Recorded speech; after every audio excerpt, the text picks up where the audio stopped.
If the government is not meeting the needs of its people, there's something wrong, right?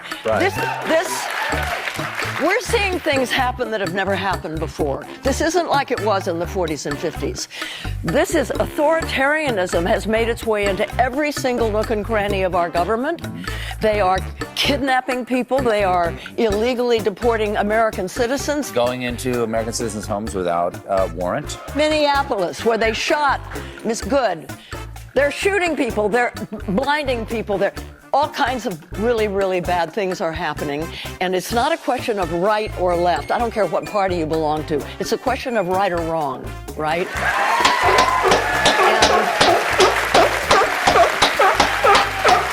I think lines are being crossed, and it's enough. We pay their salaries. Yes. We should be in charge.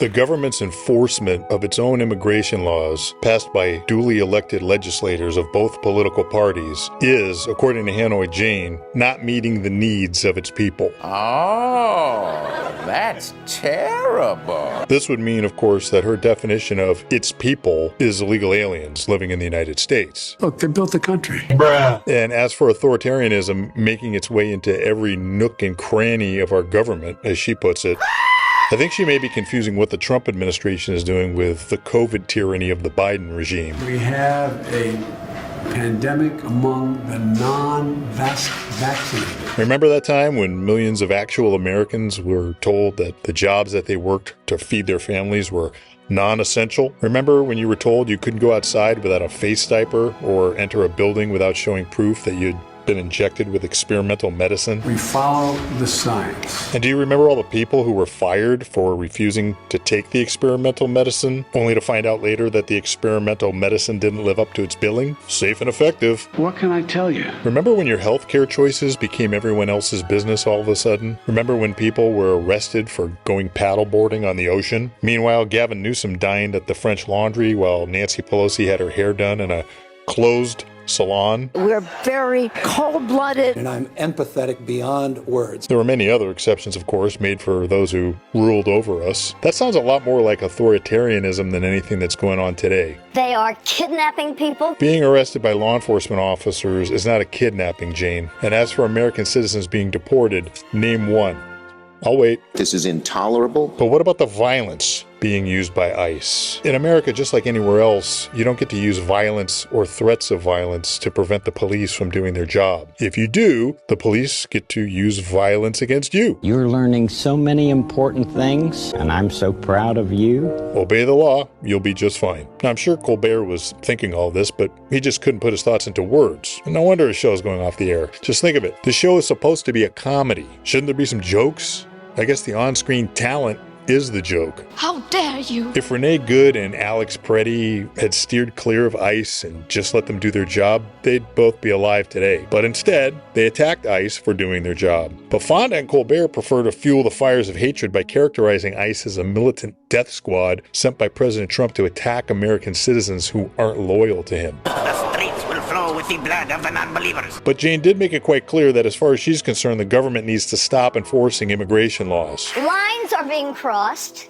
and it's enough. I'm guessing she hasn't talked to any of the loved ones of those American citizens who were murdered by an illegal alien. But we pay their salaries. We should be in charge, she says. We pay their salaries. Yes. We should be in charge. We are in charge, Jane. We had an election.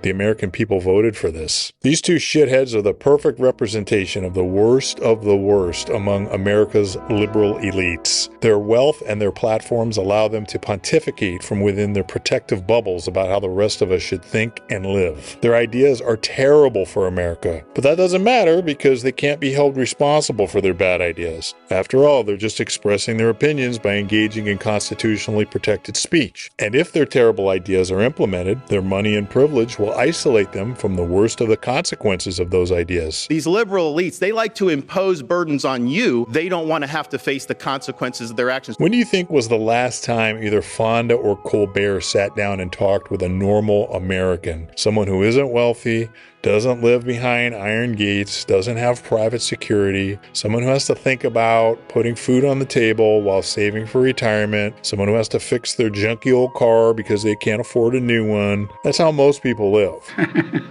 But these buffoons and the barking seals in their audience have very little understanding of this fact and couldn't care less. If the government is not meeting the needs of its people, there's something wrong. We're seeing things happen that have never happened before. What's next?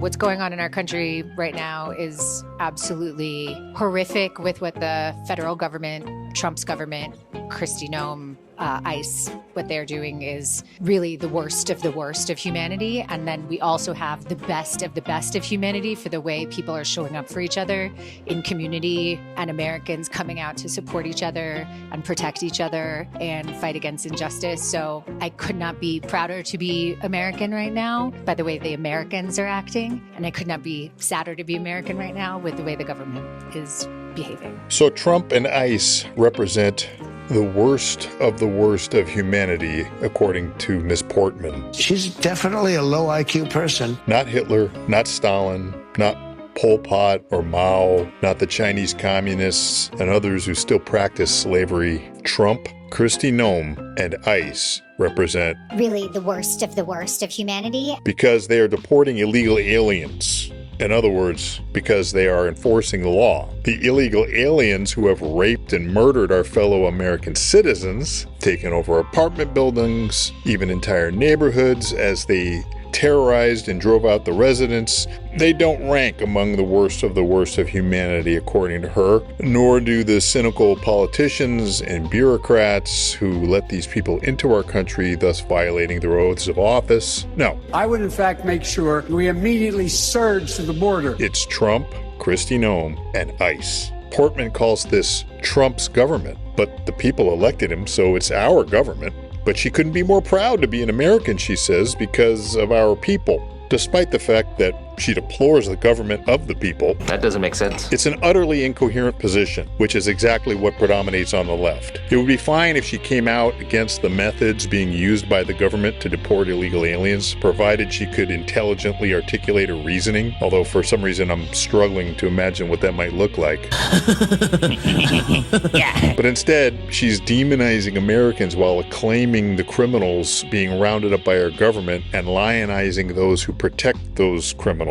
Ladies and gentlemen, Miss Natalie Portman. Another mind ruined by the mental disorder of liberalism. What's going on in our country right now is absolutely horrific with what the federal government, Trump's government, Kristi Noem, ICE, what they're doing is really the worst of humanity. Bruh.